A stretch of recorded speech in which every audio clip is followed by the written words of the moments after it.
Caros ouvintes, sejam bem-vindas e bem-vindos ao Conversas na Coxia, o programa de entrevistas do podcast Avelola.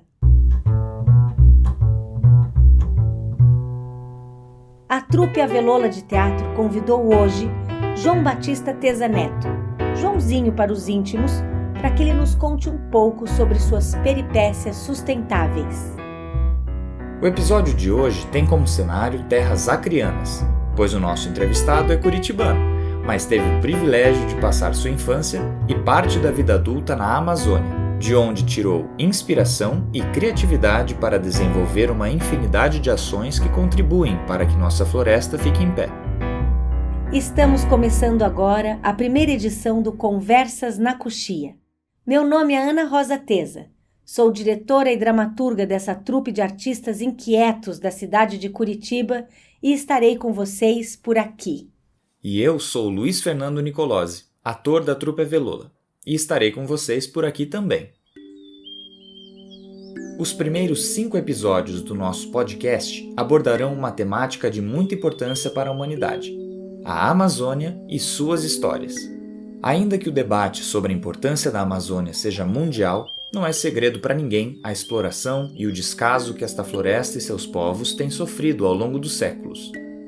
A Avelola Espaço de Criação escolheu em seu último espetáculo, Manaós, uma saga de luz e sombra, voltar os olhos para o coração do Brasil e dar voz a personagens inspirados na cultura de pessoas que habitavam o centro da mata no ciclo áureo da borracha. Foi tal o encantamento pela Amazônia que decidimos não parar por aí.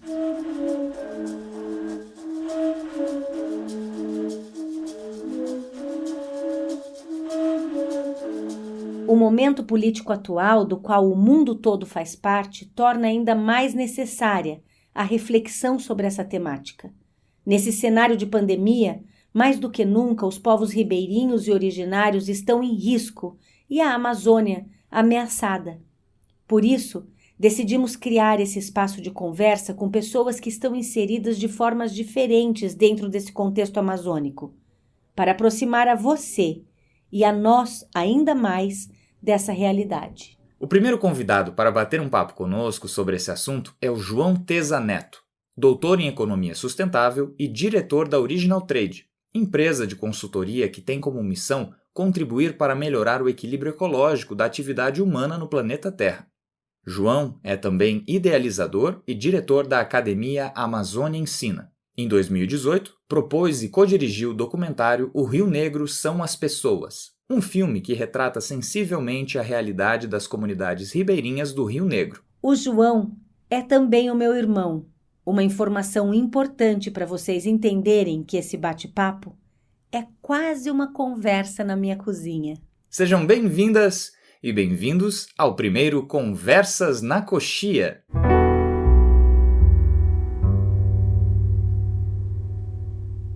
A gente está aqui com o João e hoje ele vai contar pra gente uma das inúmeras histórias que ele tem na Amazônia, e são histórias sempre que deixam a gente meio de cabelo em pé, porque a Amazônia é espetacular, é um lugar incrível, mas não é para amadores, porque a floresta tem sua personalidade, é uma personalidade potente, às vezes agressiva, às vezes extremamente generosa, mas para quem não conhece, ela é com certeza um lugar de muito perigo. E aí, Joãozinho, qual é a história que você vai contar pra gente hoje? São muitas histórias. Eu acho que essa quantidade de história acaba denunciando um pouco que a gente está velho, né? Mas foram 20 e tantos anos de trabalho. Então, realmente, tem que parar para escolher, assim, porque daria para a gente contar mais de uma com certeza. E eu vou contar talvez 2, se der tempo, mas eu vou começar com uma na qual você faz parte. Opa. Você esteve comigo nesse momento. Nós, logo no comecinho desse trabalho na Amazônia, de sustentabilidade, no Ecoamazon ainda, nós desenvolvemos um projeto de sandálias ecológicas. A ideia de utilizar o látex que vinha da reserva Chico Mendes para desenvolver um produto que utilizasse borracha, né? E ao mesmo tempo conseguisse adicionar valor àquele produto com qualidade, porque você não pode vender sustentabilidade com coisas de pior qualidade. Então, aí a ideia de criar uma linha de sandálias como concepção, e foi criada a linha de sandálias, e dessa linha de sandálias surgiu uma marca de tênis muito famosa, que chama Veja, que é uma marca francesa. A gente deu consultoria assim, gratuitamente para essa marca quando ela estava nascendo. Mas a história foi muito interessante, porque nós somos no senhor que mais entendia de borracha, um velho soldado da borracha, o senhor Lupércio, que na ocasião, ele já é falecido, na ocasião ele tinha uns 80 e tantos anos, e eu fui com você. Você lembra disso? Lembro perfeitamente. Pegamos um carro, entramos numa estradinha de chão batido. Isso, que é a estrada que liga Epitassolândia a Assis Brasil, na fronteira do Brasil com o Peru, né, na tríplice fronteira, Brasil, Peru e Bolívia. Atenção, brasileiros, residentes na Bolívia, no Rio Mambo. Está no ar mais uma edição. Quero agradecer meu amigo Nonato do Castelo Branco. Para o programa Gente em Debate, Sistema Público de Comunicação. 28 minutos, 30 segundos. Para os ouvintes que acreditaram um dia que o Acre não existe, vamos elucidar alguns pontos. O Acre não só existe, como foi um território disputadíssimo pelo Brasil. Ele carrega grandes surpresas em sua história, pois antes de ser um estado brasileiro, foi proclamado território independente, com direito à moeda própria e imperador. O espanhol Luís Gonçalves Rodríguez de Arias. Galvez, o imperador do Acre. O Acre não só existe, como antes de ser brasileiro, foi território da Bolívia, tendo sido comprado em 1903 por 2 milhões de libras esterlinas, e a promessa da construção de uma estrada de ferro que passaria por dentro da Amazônia brasileira. A estrada deveria escoar a produção de borracha da Bolívia pela bacia amazônica. A Bolívia, nesta época, estava perdendo território para o Chile e Peru, e já não contava mais com saída para o Pacífico.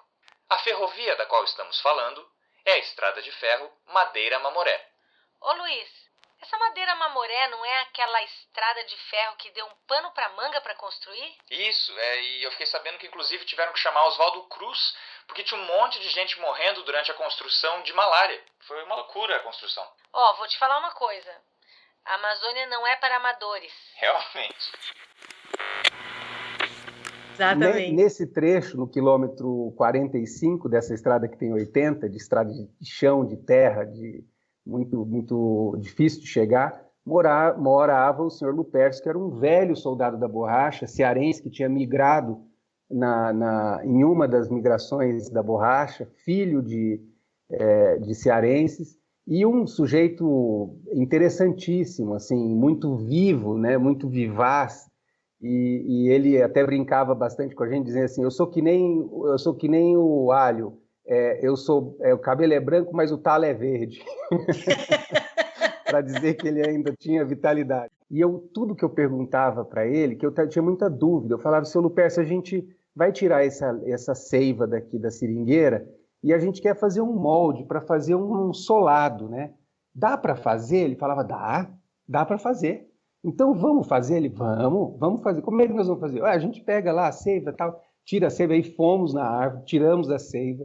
E será que a gente deixa de um dia para o outro? Ele: deixa, pode deixar. E dá certo? Vai dar certo, vai dar certo. E aí a gente fez isso. Tiramos o látex da seringa, eu levei umas formas que eu tinha feito a partir de uma Raider. Eu peguei uma Raider, desmanchei a Raider, fiz uma forma. Isso é um cientista, gente, não tem limite. Aí eu fiz um buraquinho que dava para jogar ali dentro a seiva ainda líquida, né? Aí eu falei: nós vamos jogar essa seiva aí dentro, quando abrir essa forma aqui, vai ficar a borracha? Ele: vai ficar a borracha. Não, porque tal... E ele falava sempre: não, tem que ter os grunhentos, e ele falava grunhento. Lembra da palavra? Lembro. Eu não sabia eu pensava: o que é grunhento, né? Eu falei: o que é grunhento, seu Lupércio? E ele falava: grunhento, e ele continuava falando, ele falava muito rápido, não dava para entender direito. Ele falava rápido e quase num dialeto próprio dele, que era muito difícil decifrar. E a Ana Rosa ela que decifrou, ela falou: grunhento é ingrediente. Aí ele deu a luz para ela, né? E aí tivemos que dormir lá, né? Nós dormimos lá para o outro dia abrir a forma. Quando eu abri a forma, era uma gelatina, né? Saiu desmanchando, não deu nada certo, né? E eu meio decepcionado, assim, falei, seu Lupercio, não deu certo. Ele falou, não deu certo, não deu certo.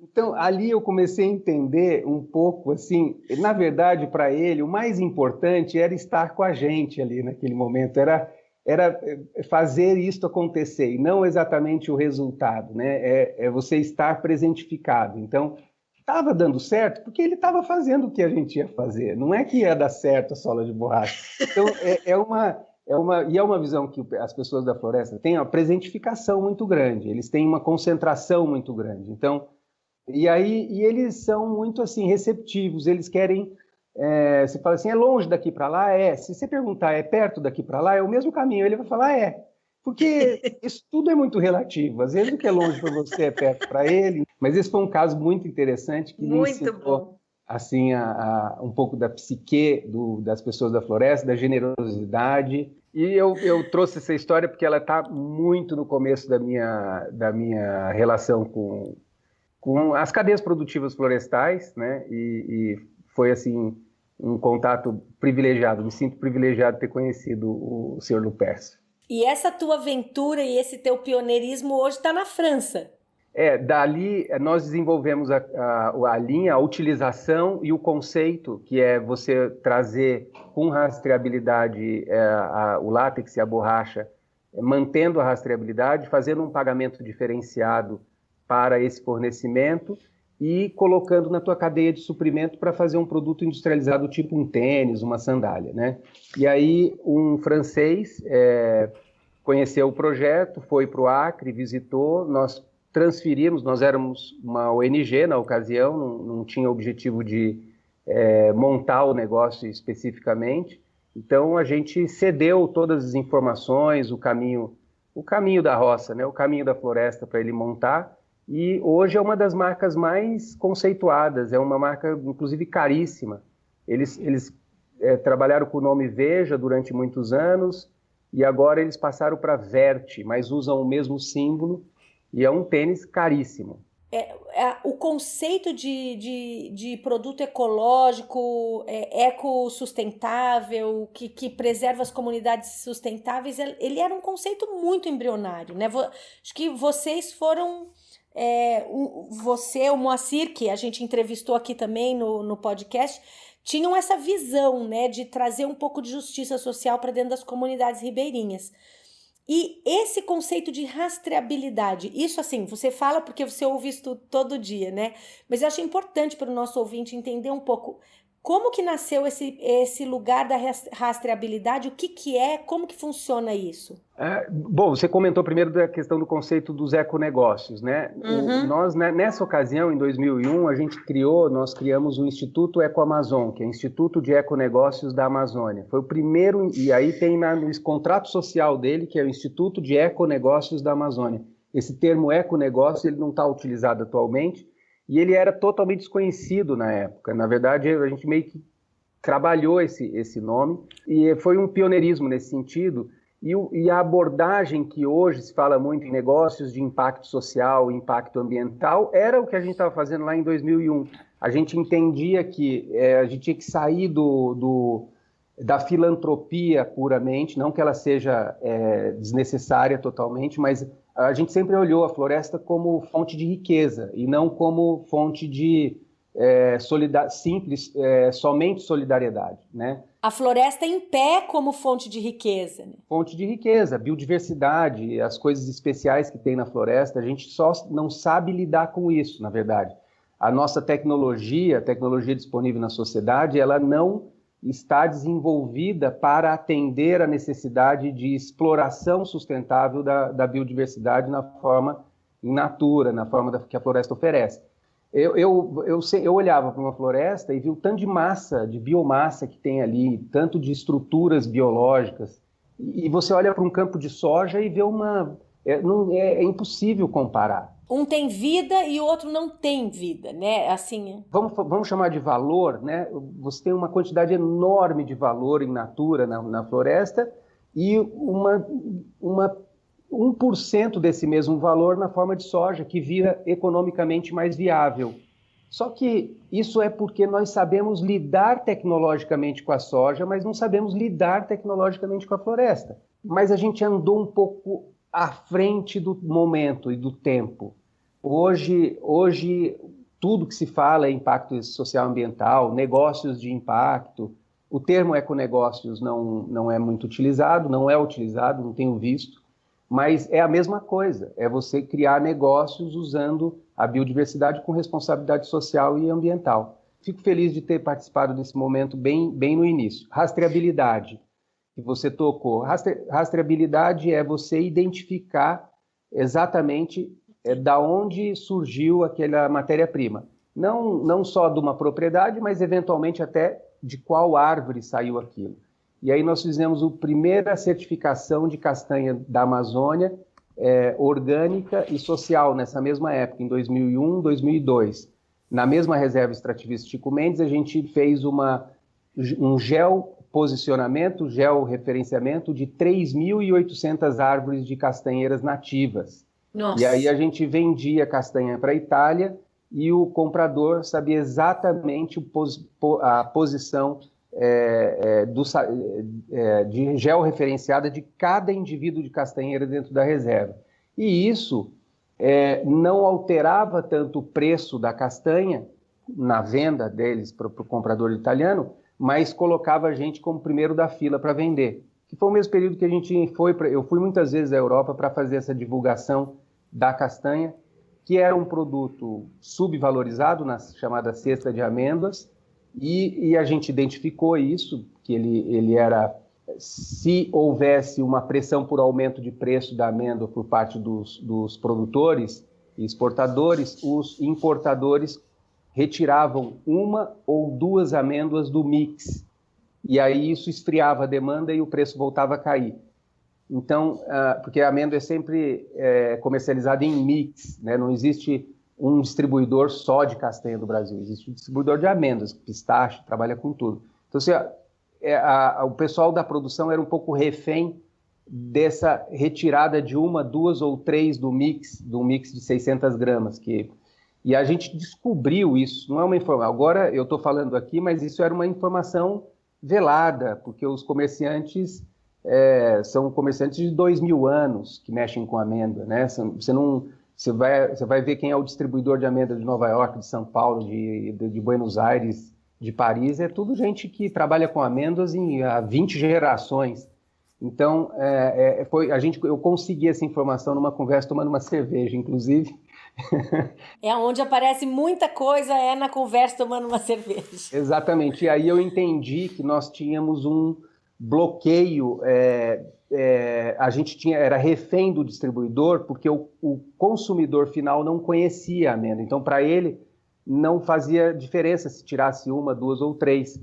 Então, eu andei nas ruas lá da Europa, com um punhado de castanha na mão, assim, e eu fiz a própria pesquisa. Parava as pessoas, olá, com licença, desculpe, posso incomodá-lo? A senhora conhece esse produto? Eu fiz isso na Alemanha, na França, na Itália. Olha só, quando um cientista está enlouquecido...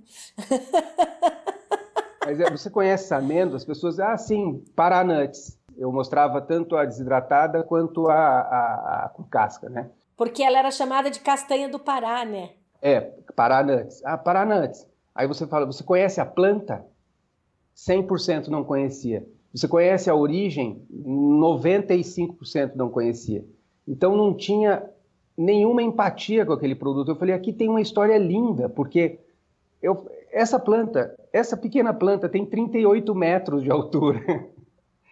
Ela é linda, né? Ela é uma árvore que é conhecida como a rainha da floresta. Vem num ouriço lindo, né? Grande. Exatamente, um ouriço maravilhoso, né? Que é pura energia, um ouriço grosso dessa espessura. É uma árvore que tem exemplares de 600 anos, 500 anos, e que é extremamente... e aí você, quando entra para o assunto dos benefícios nutricionais da castanha, aí vira brincadeira. Ela é simplesmente a campeã mundial em lítio, selênio. em selênio, lítio, de todos os alimentos in natura. Então, ela é praticamente um remédio regulador de humor, né? Tanto maluco pelo mundo, então é fundamental. Assim, foi muito fácil reverter a imagem da castanha, né? E eu fazia muitas palestras. E aí, em uma dessas palestras, tinha nutricionistas, médicos, que começaram a divulgar muito assim, num chamado marketing de guerrilha, né? A Fundação Avina foi a grande patrocinadora disso. E aí um grande nutricionista americano colocou no livro dele, em 2004, 2005, que a castanha do Brasil era uma dos 3 melhores alimentos do mundo. E esse cara é um best-seller. Então, nesse momento, a castanha explodiu. E como é que você sente quando você vê que a castanha hoje está lá entre as 3 maiores em todo supermercado que a gente entra, no sul, no norte, na Europa, na Ásia, tá a castanha lá, e você foi um dos primeiros, é um pioneiro nesse lugar. O que entra nesse coração quando você pensa isso? Há 2 sentimentos. Um é de privilégio, de você poder participar de algo relevante, né? Assim, relevante do ponto de vista social, ambiental e para o nosso patrimônio natural. Por outro lado, eu não estou satisfeito também, porque eu acho que a gente não fez o que deveria fazer do ponto de vista das possibilidades dessa cadeia produtiva. Ainda falta. Falta muito, apesar da castanha ter melhorado muito de preço ao consumidor, o que permite você reestruturar a sequência de remunerações na cadeia produtiva, você ainda vê os produtores, que são os extrativistas, extremamente desorganizados, não aproveitando para se reposicionar também na cadeia produtiva, não aproveitando os outros elos. Ou seja, não chega na ponta. Ainda não chegou satisfatoriamente na ponta como poderia chegar. Claro que, por exemplo, na esteira dessa iniciativa, nós montamos 2 unidades de beneficiamento no estado do Acre, uma em Epitassolândia, Brasileia, e outra em Chapuri. Cooperativas, e foram construídas essas 2 unidades, são cooperativas, são estruturas modernas, foram construídas naquele tempo, e hoje é operada pela Cooperacre, que é uma cooperativa. Então, existem alguns resultados positivos, mas é muito pouco perto do que poderia ser. E isso depende muito de capacitação profissional, depende de todo um arranjo que, ao mesmo tempo que dá capacitação profissional, dá financiamento e atenção permanente para você ir consolidando e cristalizando os processos. Você acha que a mão do governo numa política voltada para esse tipo de ação é fundamental? É totalmente fundamental e não foi feita em lugar nenhum. Quando eu me transferi para o Amazonas, para o estado do Amazonas... Porque isso foi no Acre, né? Isso foi no Acre.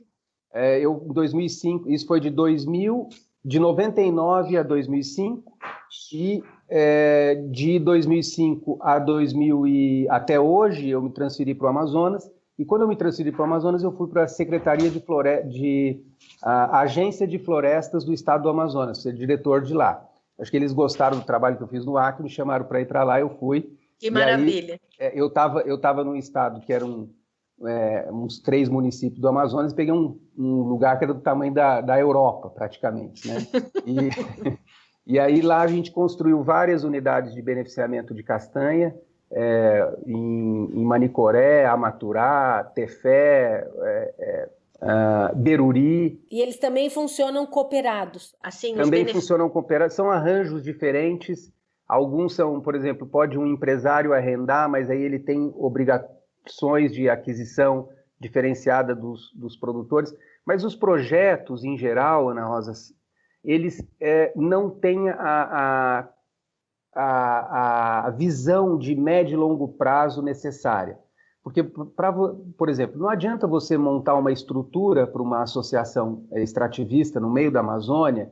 Uma estrutura de beneficiamento de castanha envolve toda uma capacidade de gestão, envolve um aprendizado que pode demorar 10 anos, né, para você consolidar. Também, né?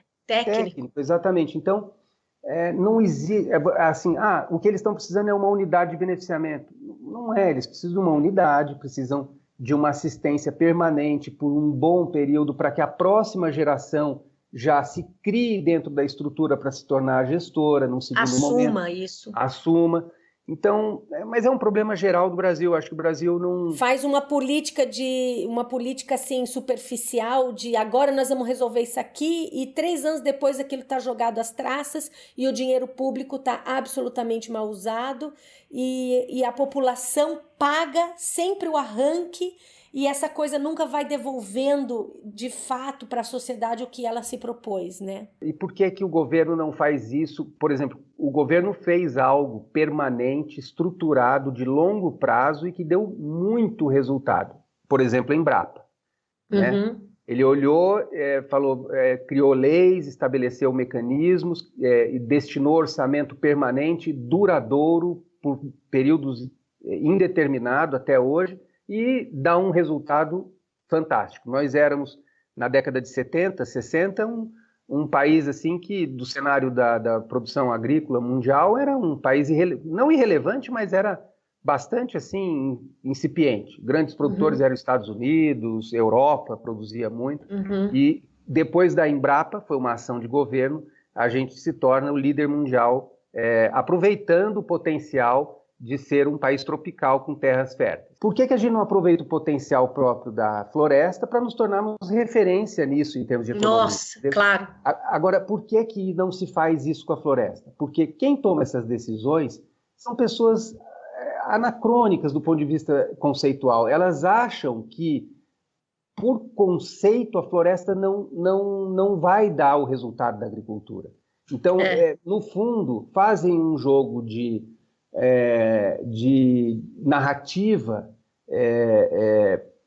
favorável à sustentabilidade, à floresta em pé e tal, mas no fundo, na hora de cortar o bacalhau, como se diz no bom português, dividir o orçamento, vai lá 0,0 peanuts, não é nem dinheiro, é 0,03 peanuts para cadeias produtivas florestais e vai bilhões para o segmento do agronegócio. Claro. É óbvio, né?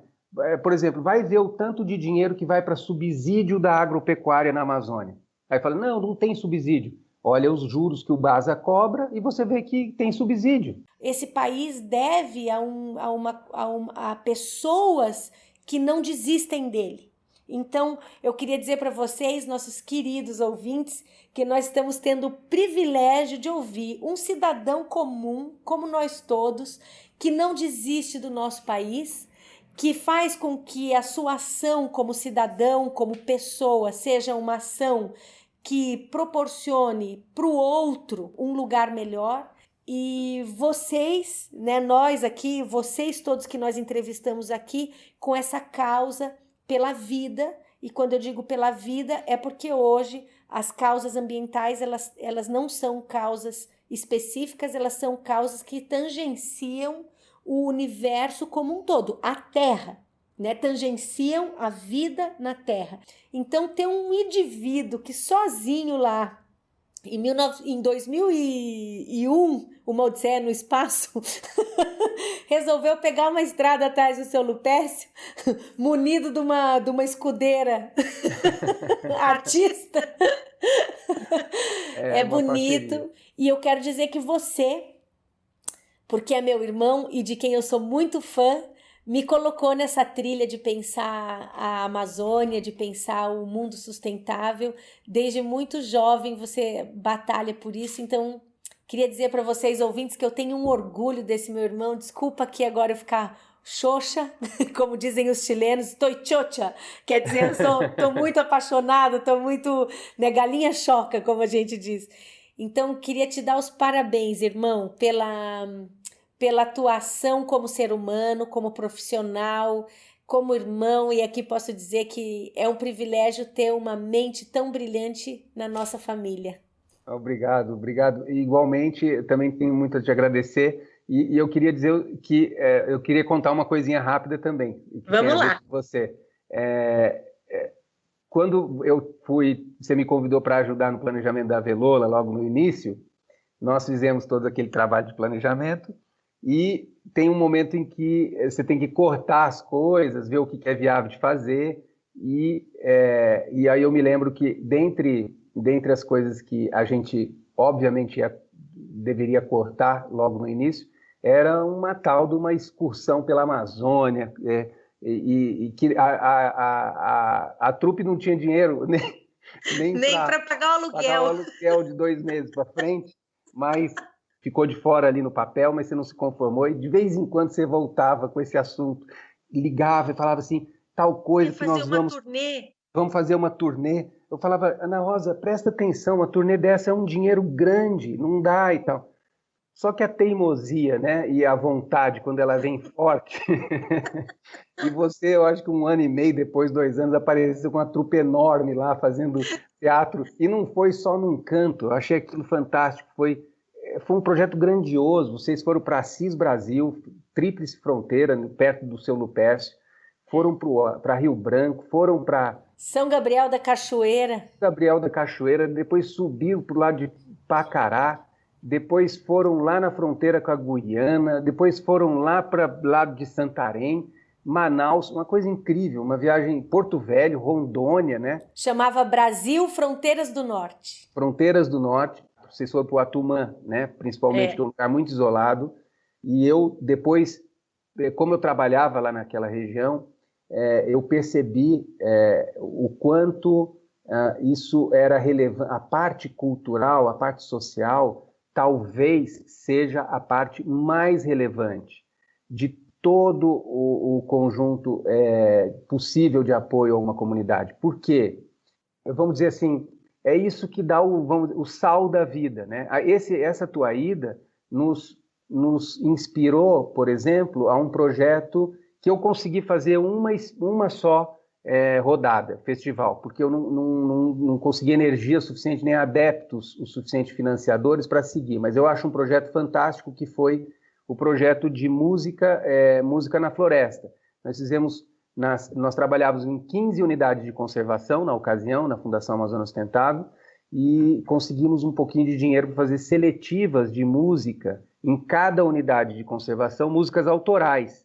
E nós reunimos os que venceram nas seletivas de cada unidade de conservação, trouxemos para Manaus e botamos no estúdio para eles refinarem a música com músicos profissionais. E fizemos um festival em praça pública. Que lindo, gente! Né? Os festivais mudaram a história da música popular brasileira, né? Exatamente. E olha, saiu um CDzinho e são 13 músicas e eu diria que 2 eu adoro, são músicas interessantíssimas, tem talento lá dentro. E é nisso porque quando você revela esses talentos, você leva a cultura e estimula a arte e a cultura, você leva autoestima. Você contribui para que a autoestima daquela comunidade se enxergue dentro de um contexto maior, que é um contexto do Brasil, né? Que eles não estão isolados. Quando você leva só um benefício material, não deixa de ser algo um pouco difícil de digerir emocionalmente para quem recebe. Ninguém gosta de ser objeto de caridade. Essa que é a verdade. Claro que você pode ter um ou outro indivíduo com um comportamento atípico, mas a média das pessoas, elas não querem, mesmo que você... Claro, tem situações de miséria na floresta e situações dramáticas de saúde, de acesso aos benefícios e etc. Ok.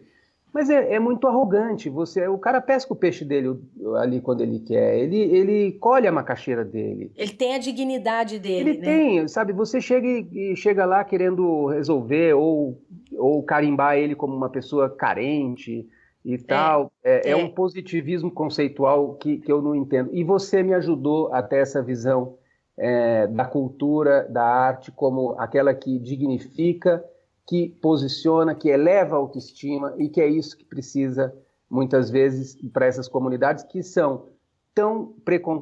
sofrem tanto preconceito do resto da sociedade que ficam um pouco aplastadas na sua capacidade de agir socialmente. Então, você me ensinou que, na verdade, a arte e cultura é talvez o benefício mais importante para qualquer comunidade. E teatro é super sustentável, né? Teatro é sustentável, é um monte de gente... poucos gases de efeito estufa. Só alguns que são orgânicos mesmo, de cada um, que não dá para evitar. Aí é necessário.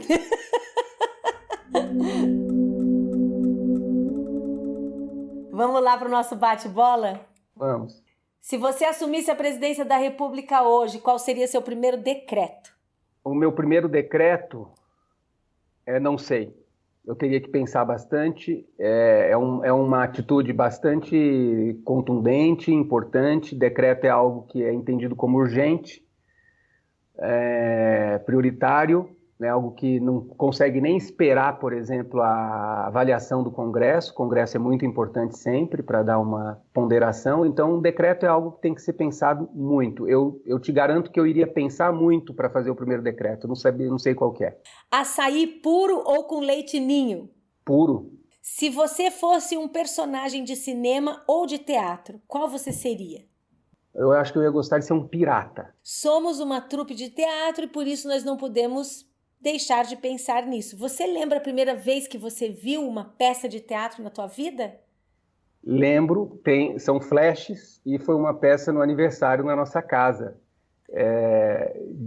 Foi aniversário do Zé, né, do nosso irmão, e tinha pipoca, tinha balão e tinha uma trupe. E essa trupe, o chefe dessa trupe era o Arnóbio, o Binho, que foi depois governador do estado do Acre. Você vê como o Acre esteve realmente em boas mãos durante essa governança do Arnóbio, porque ele foi um grande... Foi um grande governador, foi um governador totalmente atípico, assim, da média, independente de partido aqui.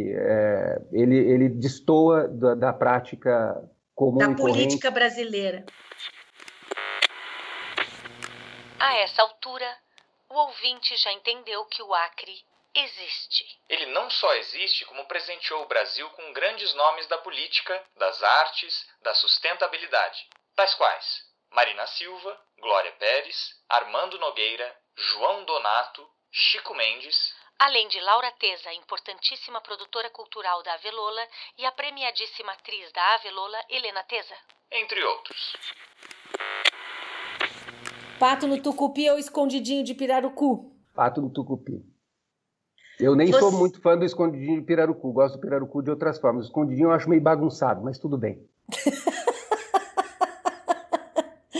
Você só pode levar um item para o meio da Amazônia. Qual seria? Eu levaria temperança, porque você tem que estar muito atento à natureza e o que está ao seu redor, né?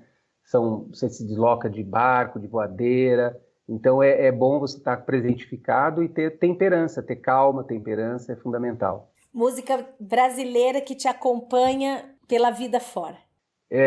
Eu sou caipira, Pirapora. Fantástica, a melodia dela, eu acho que ela é muito brasileira. Bom, a gente esteve aqui com o João Batista Tesa Neto, meu ilustríssimo irmão, pessoa de quem eu tenho orgulho, não só porque é um irmão maravilhoso, mas porque é uma pessoa que faz diferença no seu entorno e tenta abraçar causas que são fundamentais para o mundo de hoje. Obrigado, um beijo para vocês também, estou com o coração quente, parabéns por tudo que a Avelola faz, vocês são incríveis, inspiradores, e a gente vive olhando para essa luzinha que vocês soltam por aí e tenta fazer esse caminho também. Beijos. Antes de fecharmos o nosso primeiro programa, Conversas na Coxia, gostaríamos de apresentar o quadro Avelola Indica. Apresentaremos aqui ações sociais importantes para o Brasil. E vocês, queridos ouvintes, podem fazer parte dessas ações. Hoje, vamos indicar o MOB, Movimento de Organização de Base do Paraná. Eles estão fazendo uma campanha de arrecadação para um trabalho de educação popular, realizada com crianças da comunidade da Portelinha. Se você quer conhecer melhor o projeto, o nome é Ciranda. Essa campanha possibilita a compra de materiais artísticos e pedagógicos para que as crianças possam manter as suas atividades em casa durante a pandemia. Que tal? Eu acho que é um projeto que vale muito a pena. Você não acha, Luiz? Acho, Ana. O MOB realiza várias campanhas importantes durante o ano. Se você quer conhecer melhor e doar, as informações estão no Facebook e no Instagram, @MobParaná. Participe de ações que diminuem as diferenças cruéis que assolam o Brasil. Enquanto estamos em quarentena, mude o mundo sem sair de casa. Faça a diferença agora. Não deixe para amanhã. E é com essa conversa inspiradora sobre a Amazônia e a sua importância para a humanidade que fechamos o nosso primeiro episódio do Conversas na Coxia. Lembrando que você pode mandar perguntas para o podcast Avelola através do nosso Instagram e Twitter, @ave_lola, ou pelo número do WhatsApp 9668-8927. E também estamos no YouTube. Lá vocês conseguem acompanhar as nossas produções visuais, mini documentários, entrevistas e webséries. Se você gostou da nossa companhia, compartilhe com seus amigos e familiares. O podcast Avelola está disponível em todas as plataformas. Escolha da sua preferência. Um beijo e até o próximo episódio. Um abraço e até lá! Esse episódio foi apresentado por Ana Rosa Teza e Luiz Fernando Nicolosi. Edição: Luiz Fernando Nicolosi. Trilha sonora: Breno Monte Serra e Arthur de Lima Jaime. Roteiro: Larissa de Lima e trupe Avelola de Teatro.